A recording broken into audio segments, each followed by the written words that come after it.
You know that moment when you're scrolling through YouTube and you see a familiar face in a thumbnail? Well, imagine that face is yours. And the title reads, Living with the Laziest Wife Ever Day 47. That's exactly what happened to me 3 months ago. I was mindlessly browsing during my lunch break when I stumbled upon my husband's secret YouTube channel. There I was, captured in unflattering angles, mouth slightly open, hair disheveled, with captions like, "She's been on that couch for 3 hours," and "Watch her struggle to make a sandwich." The worst part? The subscriber count. 1.2 million followers. The revenue estimates I found online suggested he was making more in a month than I earn in an entire year at my marketing job. My own husband had turned me into his personal cash cow, and I had no idea. But here's the thing about being underestimated by the person who's supposed to love you most. It gives you the perfect cover for what comes next. And trust me, what comes next will blow your mind. Let me take you back to the beginning, when I actually believed I was living in a fairy tale. Marcus and I met 5 years ago at a digital marketing conference. I was presenting on social media analytics, and he was this charming videographer who approached me afterward, genuinely interested in my work. Not my looks, not my availability, my actual professional insights. Our courtship was like something out of a romantic comedy. He'd send me thoughtful voice messages analyzing YouTube trends. We'd spend hours discussing the psychology behind viral content, and he'd film these beautiful little moments of our relationship, sunsets, cooking together, our cats being adorable. I thought he was documenting our love story.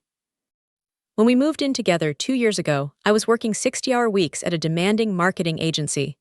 Marcus was freelancing, picking up wedding videography gigs and small commercial projects. The income was inconsistent, but I didn't mind covering most of our expenses. I loved him, and I believed in his creative vision. Plus, he was so supportive of my career, always telling me to rest when I got home, insisting he'd handle the household stuff.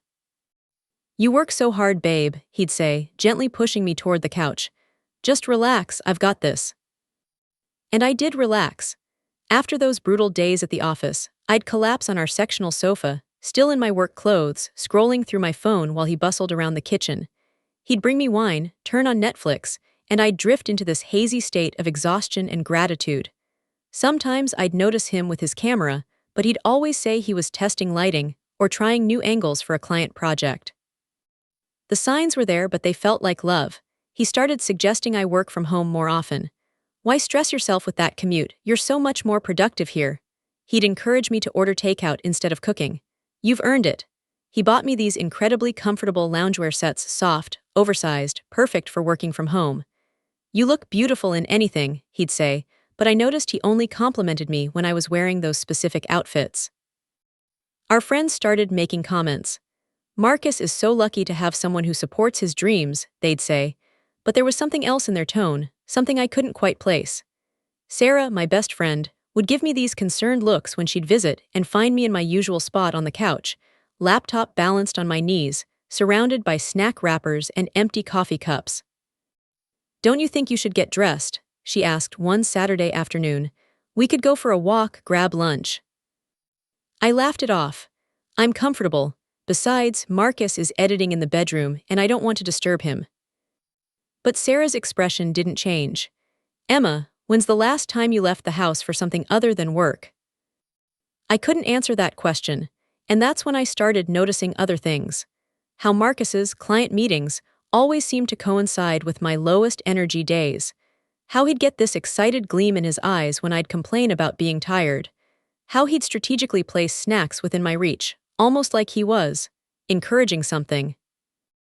The strangest part was his sudden interest in my work-from-home setup. He'd adjust the lighting in our living room, claiming it was better for my eyes. He'd suggest I move my laptop to different spots throughout the day. "That angle is more flattering," he'd say, which struck me as odd since I was just working. 3 months ago, he started talking about launching a YouTube channel. "I want to document real life," he said. "Show people what authentic relationships look like." I was thrilled. Finally, his big break. I offered to help with analytics, growth strategies, everything I knew about content marketing. "No, babe," he said, kissing my forehead. "This is my project, just be yourself, that's all I need." I should have realized that when someone tells you to just be yourself, while secretly filming, they're not planning to show your best self to the world. The discovery happened on a Tuesday. I remember because I was having lunch at my desk, mindlessly scrolling through YouTube's trending page, when I saw a thumbnail that made my blood freeze. It was me, taken from above, sprawled across our couch in those soft loungewear sets Marcus had bought me, with bold text overlay reading, "My wife's daily routine will shock you." My hands were shaking as I clicked on the video. The channel was called Living with Lazy, cute name, right? The video had 2.3 million views. 2.3 million people had watched my husband secretly film me during what I thought were my private moments of rest. But it wasn't just one video, there were dozens. Day 1, she hasn't moved in 4 hours. Wife eats cereal for dinner again. The mess she leaves behind.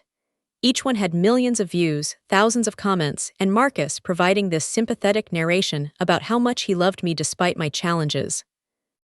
"I know Emma's going through a tough time," his voice said over footage of me napping on the couch. "I'm trying to be supportive, but it's hard when your partner has completely given up on taking care of themselves." The comments were brutal. "How does he put up with this? She's literally a parasite. This is what happens when women get too comfortable." But mixed in were also comments like, "This seems staged," and "Something's not right about this dynamic." I sat there in my office cubicle, watching my husband monetize my exhaustion, and I felt something inside me shatter. Not just heartbreak, that would come later. This was the complete dissolution of reality as I knew it. Every tender moment, every "just relax, babe," every encouraging word had been calculated. He had systematically created the perfect conditions to make me look like a lazy, ungrateful wife for his content. I called in sick and drove home in a daze. Marcus was in his editing suite, our former guest bedroom, working on what I now knew was probably another video about my failures as a human being. I stood in the doorway, watching him cut together footage of me struggling to open a jar of pickles, adding slow-motion effects for comedic impact. "How long?" I asked. He spun around, and I saw the exact moment he realized he'd been caught. His face went through this fascinating progression: surprise, guilt, calculation, and then something that looked almost like relief. "Emma, I can explain. How long have you been filming me without my consent and making money off it?" He ran his hands through his hair, and I noticed how much healthier he looked compared to recent footage of me. Funny how the stress of secretly exploiting your spouse apparently agrees with some people. 18 months, he said quietly. "But Emma, you have to understand, I was desperate. The freelance work dried up, you were working so much, and I needed something that was mine." 18 months. A year and a half of my life turned into content. I thought about all the times he'd encouraged me to stay home, to order takeout, to just rest. How he'd bought me those comfortable clothes that looked frumpy on camera. How he'd adjusted the lighting to make me look worse.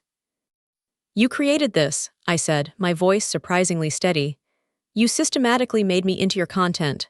The clothes, the food, the lighting, telling me not to get dressed up when friends came over. You turned me into a character." His defensiveness kicked in. "I never forced you to do anything. You chose to relax, you chose to order takeout, I just documented it. You manipulated me into it. I gave you permission to be yourself." And that's when I realized the most devastating part. Marcus genuinely believed he was the victim in this scenario. In his mind, he was the long-suffering husband dealing with a lazy wife, not the predator who had systematically groomed his partner into becoming his unwitting employee. The worst part came when I checked the analytics. The channel was earning roughly $87,000 a month. I was making $4,500 at my marketing job. My own husband had built a more successful career off my humiliation than I had ever achieved in my actual profession. But here's what really broke me. I loved him. Even standing there, watching him edit footage of me at my most vulnerable, I still loved him. That's what abuse does. It doesn't kill your love, it weaponizes it against you. "I'll take it all down," he said, reaching for me. "Emma, I'm so sorry. I got carried away, but I love you. We can work through this." I stepped back. How many people know? What? Our friends, your family, the people who have been giving me weird looks for months. How many people have been watching me become a joke? His silence was answer enough. That night, I slept in our guest bedroom, the one that used to be his editing suite, surrounded by camera equipment and hard drives containing hundreds of hours of footage of my private moments. I stared at the ceiling, realizing that I'd been living in a reality show without knowing it, and everyone around me had been audience members to my humiliation. The next morning, I woke up with a plan. If Marcus wanted to make money off documenting my life, then I was going to give him something worth documenting. My plan was elegant in its simplicity. I would become everything Marcus had falsely portrayed me as, but cranked up to 11. If he wanted a lazy wife for content, I'd give him a lazy wife so extreme that the audience would finally see how manufactured this whole thing was. I'd expose his manipulation by becoming such an obvious caricature that even his most devoted followers would realize they'd been watching scripted content. I started small. Instead of my usual morning routine of shower, coffee, and checking emails, I stayed in bed until noon, making sure to be extra dramatic about my exhaustion. When Marcus inevitably appeared with his camera, I played up the victim role. "I'm just so tired," I moaned, stretching theatrically. "Could you maybe bring me breakfast in bed? I don't think I can make it to the kitchen." I watched his eyes light up. This was content gold, and he knew it. Over the next week, I escalated. I started leaving bigger messes, speaking in this helpless, whiny voice, and making increasingly unreasonable requests. "Marcus, could you come open this water bottle for me? It's too hard." I'd make sure to be holding my phone when I said it, implying I was too busy scrolling to even attempt opening it myself. The beauty of my plan was that I was also documenting everything. While Marcus filmed me being lazy, I was secretly recording him, his excitement when I'd do something particularly ridiculous, his coaching when I wasn't performing well enough, his frustration when I'd accidentally act too competent. "No, no," I heard him whisper during one of his filming sessions. "Do the thing with the cereal again, but this time spill some on yourself." Perfect, evidence of direction and manipulation. But here's where I got overconfident. I decided to up the ante by involving our friends. During Sarah's next visit, I put on this whole performance about being too tired to shower, too overwhelmed to clean, too exhausted to even order my own takeout. I figured Sarah would see through it immediately and help me expose Marcus. Instead, Sarah pulled Marcus aside, and I heard her say, "I'm really worried about Emma. Has she seen a doctor? This level of dysfunction isn't normal." That's when I realized my first miscalculation. I'd been so focused on making Marcus look bad that I'd forgotten how my performance would affect everyone else. To our friends, I wasn't exposing a manipulative husband, I was having a mental breakdown. The comments on Marcus's latest videos reflected this shift. "This is really concerning now. Someone needs to get this woman help. Marcus, you're a saint for dealing with this." But I was too deep in to stop. I'd already taken a leave of absence from work, claiming I needed to focus on my mental health. I'd told my boss about the YouTube situation, expecting sympathy, but she looked at me with this mixture of concern and professional distance that made me realize I just tanked my career prospects. The final straw came when I decided to stage my masterpiece. I would pretend to have a complete breakdown on camera, making it so obviously performative that everyone would finally see what Marcus had been doing.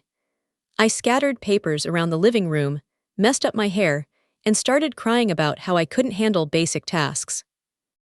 "I don't know what's wrong with me," I sobbed, making sure to look directly at Marcus's camera. "I used to be so capable, but now I can't even."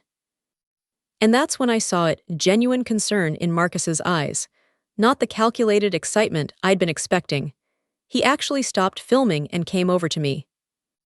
"Emma, this isn't you," he said softly. "What's happening? Are you okay?"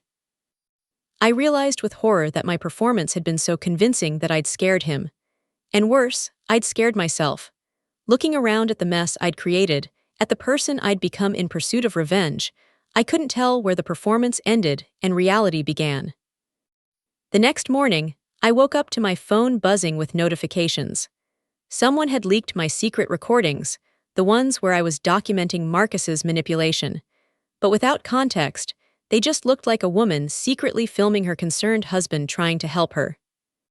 She's been recording him this whole time, read one comment. This is psychological abuse. Another said, imagine living with someone who documents your every move to use against you. The narrative had completely flipped. I'd become the manipulative one. Marcus was now the victim of a wife who was secretly recording him and performing mental illness for attention. The evidence I'd gathered to expose him had been recontextualized as proof of my own instability. My sister called that afternoon. Emma, I've been watching Marcus's videos, and I'm really worried about you. Mom thinks you should come stay with us for a while. You don't understand, I tried to explain. He manipulated me into this. He created this whole persona and… Honey, I saw the recordings you made. You were pretending to be sick, lying to him, performing for the camera.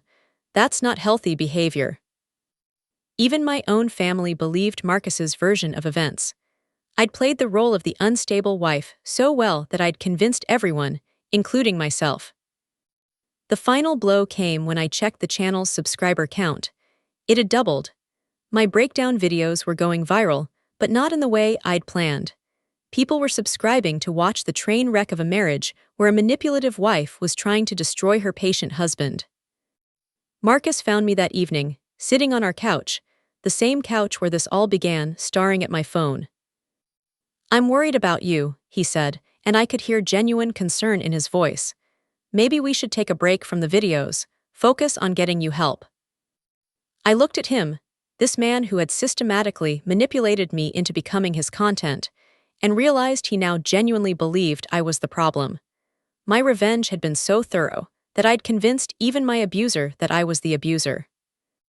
I don't know who I am anymore, I whispered, and for the first time in months, I wasn't performing. That's when Marcus did something I never expected. He sat down next to me, pulled out his phone, and showed me a video I'd never seen before. It was titled The Truth About Living with Lazy.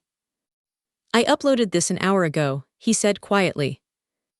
In the video, Marcus was sitting in our bedroom, looking directly at the camera with an expression I'd never seen before, genuine remorse mixed with something else.